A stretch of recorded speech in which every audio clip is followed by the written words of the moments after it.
ते 2 फेब्रुवारीपासून लागवड होती.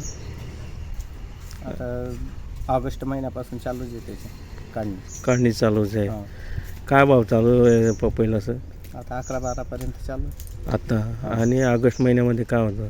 तेव्हा 25-26 रुपये, 24 पण होता, 25 पण होता. अच्छा. पपई कधी लागवड केली म्हणजे शेतकऱ्यांना फायदेशीर राहू शकते?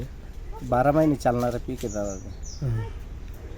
तर पण ते कसं टाईम राहत होता, त्या टाईमाला मिळून जातो भाव. भाव मिळून जातो. हां, आम्ही 2 फेब्रुवारीला लागवड केली होती, हं. त्याच्यामुळे ऑगस्टमध्ये चालवून गेली. चालवून गेले म्हणजे अजून ऑगस्टमध्ये लावल्यामुळे उष्णतेमध्ये जास्त टेम्परेचर जे याच्यामध्ये झाड बसून जातात. हां हां रोप. रोप जे आहे त्याच्या आपल्याकडे तापमान जास्त असतं हो हो, त्यामुळे त्याच्यावर परिणाम होतो. बरोबर.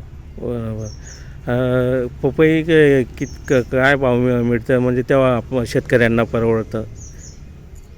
तर 10च्या पुढे पण राहिलं तर चालतं. 10च्या पुढे चालतं. आता काय भाव चालू आहे? 11-12 रुपये. 11-12. अजून बरेच तोडे होतील हा? हो, अजून तर होतील ते. तसं तर ती 1 वर्षापर्यंत राहील. 1 वर्षापर्यंत राहील. फुटवा पण चालेल तिच्या.